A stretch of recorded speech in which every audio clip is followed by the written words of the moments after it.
Hey everybody, it's Shelby here in Charlevoix, Michigan, and this is Lake Michigan behind me, and it's a beautiful fall day with the trees changing colors. So I thought I would bring you a video right from this very spot. And today I'm going to talk to you about teaching tap on Zoom. I certainly don't claim to know everything about Zoom, and I'm sure if we sort of all put our minds together and we start to help each other in the description box, and if you give me your tips after I've given you mine, we can all use each other's tips to be the most efficient we can be teaching tap over Zoom. So I've been fortunate enough to have been teaching this entire time since April. I've done 3 camps. I've done a tap festival. I've done my regular finishing up the school year, starting the new school year, all on Zoom. And so I have had a really long time to get used to it.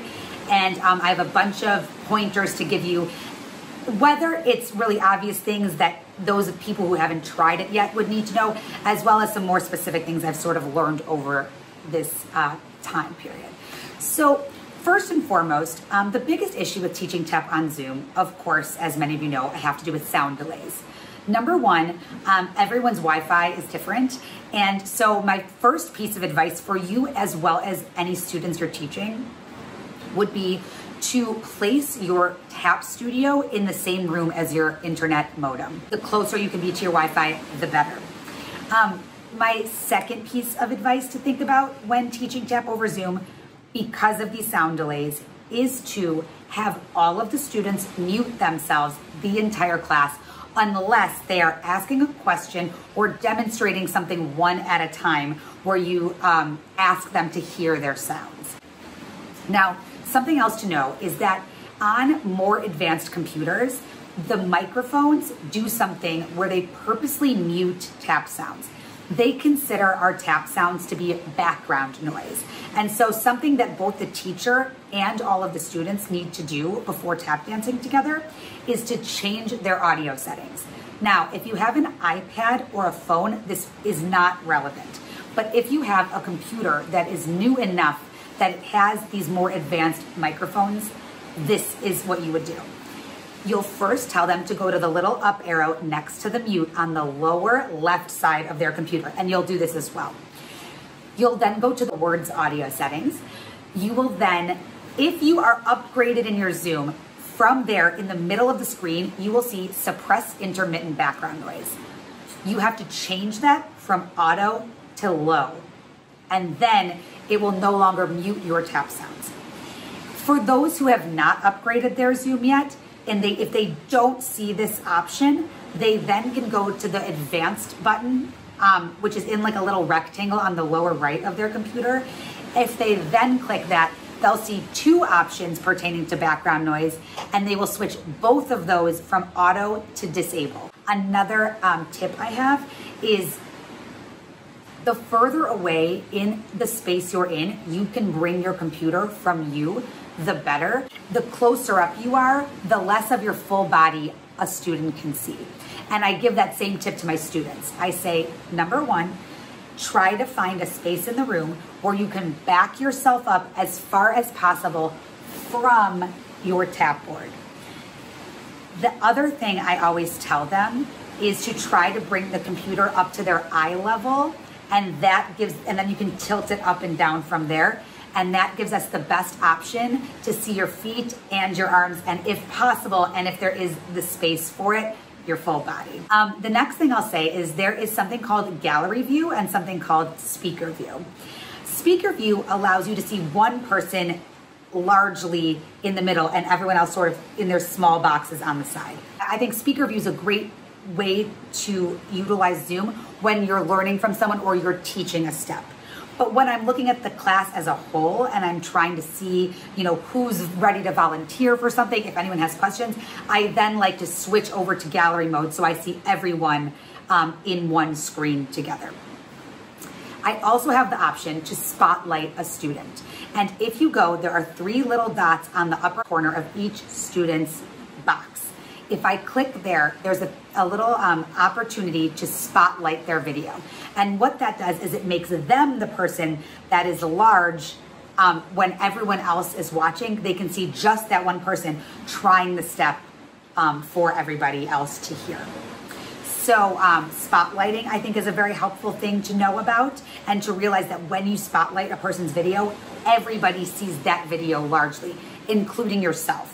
So I spotlight myself often when I'm teaching something, so that no one else is, if they accidentally unmute, it doesn't switch to their screen and it stays right on me so that they can see what I'm teaching.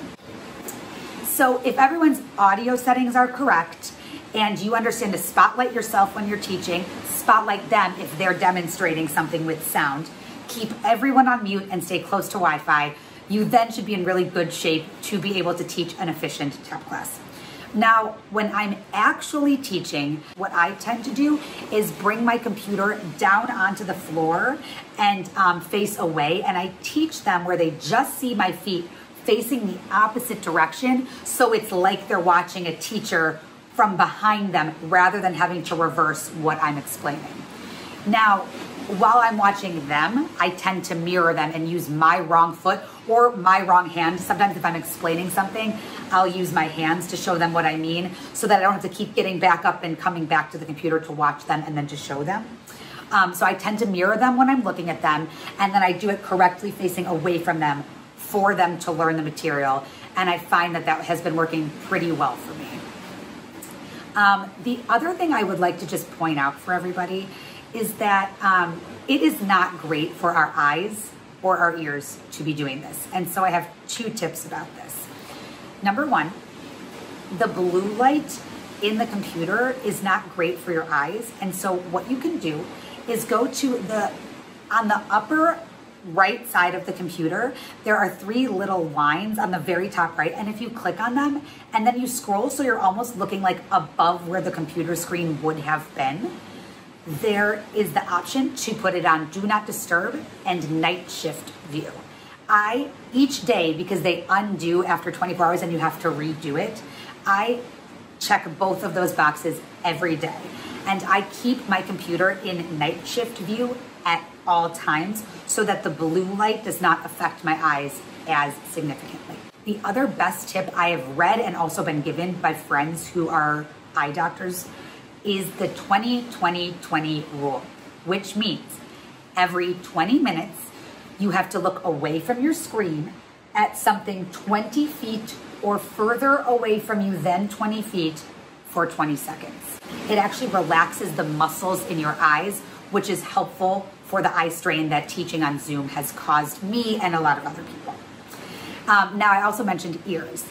It depends on your tap board and the acoustics in the room you're in, but I will say on an Omara board, it is so loud in the acoustics in my parents' home that I have started to wear earplugs when I dance. So I just have these little like flesh color earplugs that you twist and you put them in your ear and then you just let them expand. And it really does make an extremely large difference for me. But another choice is to use AirPods that actually nicely like sit in your ears, because then you don't hear your own sounds as much, but you can still hear them and the music through your ears. There are just extra sound delays associated with that, so you have to sort of see what you prefer. So in terms of listening to music while you're teaching, I find 2 different things to be helpful.